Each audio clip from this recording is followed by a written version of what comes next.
Welcome everyone, welcome to another video. In this video, we are going to see the answers of Chemistry BMAT 2019. So let's start. The first question, a cleaning solution is used to remove lime scale, that is calcium carbonate, from bathroom surface. When the solution is sprayed onto the lime scale, effervescence, fizzing occurs and the solid lime scale begins to disappear. So from this point, this effervescence means you should understand that that is actually carbon dioxide is coming out. This chemical reaction is needed because the lime scale cannot be removed with water alone.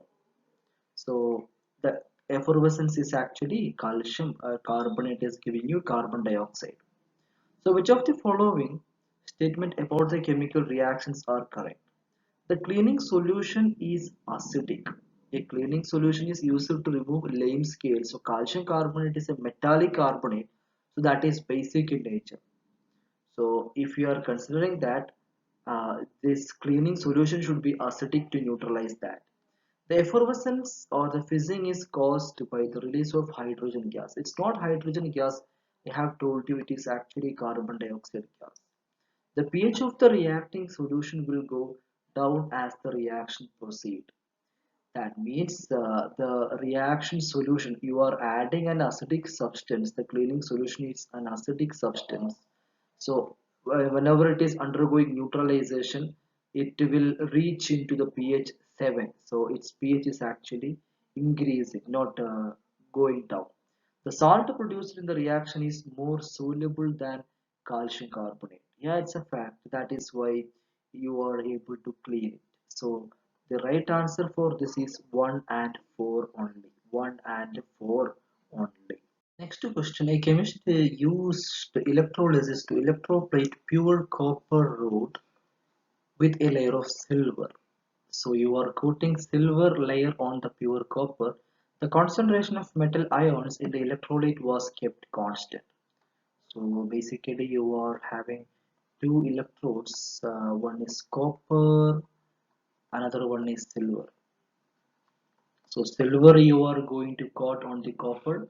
So and the electrolyte, which row in the table identify appropriate substance used as the anode, the positive electrode, the cathode, the negative electrode as the electrolyte. So here, if you are considering the anode should be always the purest one. I mean, the substance or the electrode that you are going to coat on something. So that should be the anode. So anode connected to the positive end and the cathode connected to the negative end.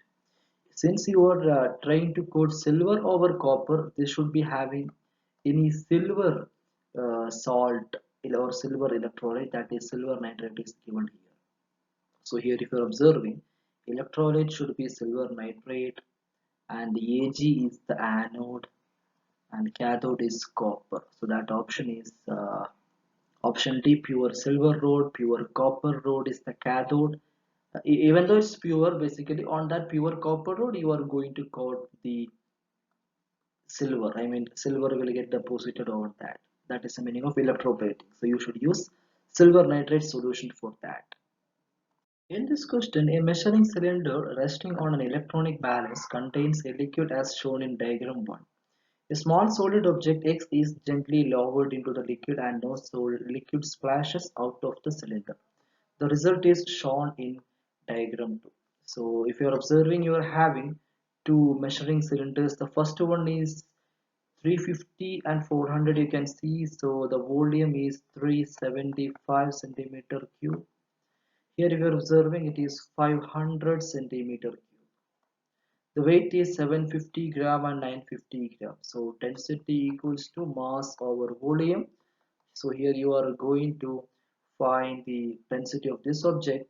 So it is mass change is 950 minus 750 over the volume change is 500 minus 375. So that is 200 over 125. The answer is 1.6 gram per centimeter cube. It's of course it's greater than 1, not 2 or something, not 5 or not 7 or something, either 1.6 or 1.9. So it's 200 or 125. 1 times 125 is 125. 2 times is not 200 exactly. It's 250. So it's not 1.9, it is 1.6. I mean, you can use that logic actually here. The next question, consider the non-radioactive element in group 1. Non-radioactive elements in group 1. That means it can be hydrogen, lithium, sodium, potassium, rubidium, cesium, francium is radioactive. Which of the following statements is or are correct about the element with the largest atomic number? Largest atomic number is in the bottom. Okay, so it has most vigorous reaction in cold water. Of course, its reactivity is very high because it's having high atomic size. Its atom has the same number of electrons in its highest occupied energy level as the other members of the group. Yeah, every atom in the group will donate one electron each. That's 2. 2 is also correct. It is the most readily oxidized. That means it can easily ionize because its ionization energy is very low because of the less nuclear charge. The answer is both 1, 2 and 3. H is the right answer for this question. A large metal sphere mounted on an insulating stand. This is the next question. A negatively and it is negatively charged. Here you can see it is negatively charged.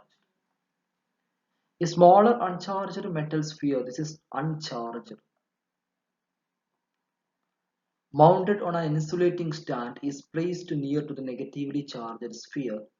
The smaller sphere is connected to Earth by a conducting wire. Means this you are connected to the Earth by a conducting wire. So electrons is moving to here. So electrons are having negative charge from the smaller sphere to the Earth because they are repelled by the larger sphere. Because that means this was also having negative, this was also having negative. Now they are getting repelled. So all negative is coming down. Now they are asking you which row must be correct about the particles in the larger sphere and the final charge of the smaller sphere. So final charge of the smaller sphere is of course it is positive because all negative came out. So we have to check which is positive. So this and this. So this is positive and this is positive. There are fewer protons than electron, and in this option there are more protons than electron. If there is more proton, then that charge is going to be positive. So there are fewer protons than electron. That means number of electrons are high. That is why the right answer is C for this question. So next question, the concentration of Fe2 plus ions in a solution can be determined by titration with acidified potassium manganate 7 solution. The ionic equation for the reaction is 5Fe2 plus MnO4 minus plus 8H plus is giving you 5Fe3 plus Mn2 plus 4H2O.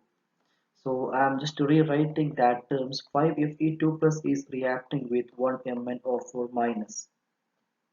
The concentration of Fe2 plus is given. Concentration is not given. The volume is given 25 centimeter cube. That is reacting with 10 centimeter cubes of 0.05 mole per decimeter cube of potassium permanganate 7 solution or potassium manganate 7 solution. So you know that the ratio is 5 is to 1 here. So here if you are multiplying 10 times 0.05, that is 0.5 moles. So this is going to be 1 MnO4 minus is reacting with 5 Fe2 plus. So this will be reacting with 5 times 0.5, 2.5 moles. Now, so if you want to calculate the concentration, concentration is equal to number of mole over the volume. Number of mole is 2.5 over 25, that is 10 to the power minus 1. So the answer is E. Nothing else is the answer. Final one is 10 to the power 1. It's not 10 to the power minus 1. Next, complete the combustion of 35 centimeter cube of a straight chain alkene. Vapor gives 105 centimeter cube of carbon dioxide gas. Both gas volumes were measured at the same temperature and pressure. Which of the following is the molecular formula of the alkene? So a combustion of 35 centimeter cube of a straight chain alkene vapor gave you 105 centimeter cube. So simply if you are considering the ratio 35 over 35, 35 over 35, that is 1 and this is 3. So which equation will give you 1 hydrocarbon and 3 carbon dioxide? That you have to check. So it should be C3 by the way, because C3 if you are having this is going to give you 3 CO2. Anyway, let's check, let's verify. C3H6, this is an alkene because alkene will not prefer to undergo combustion. So let's try C3H8. So C3H8 with it's an alkane will react with oxygen to give you 3 CO2 and 4 H2O. If you are balancing 3 times 2 6 plus 4 oxygen 10 5 O2. So this is 1 mole, this is 3 mole. So the ratio is 1 is to 3. So the answer is going to be option D. Option D is the right answer for this question because it is giving you 1 is to 3 ratio, 35 is to 105. So you can answer in that way. Diboron has the formula B2H6. Assume that boron consists of two isotopes. One is 20% of B510, 80% of B511. So molecules of diboron will therefore have relative masses 26. 26 means in this way both of them are 10 and 10 and 1 each. So this will give you 26. Then boron 10 and boron 11. The first one is boron 10 and the second one is boron 11 and H6. Then both of them are 11. So then that is going to give you 28. And they're asking you what is the relative proportion of the molecule of diboron with all these 26, 27, 28 mass. So the first one 0.2,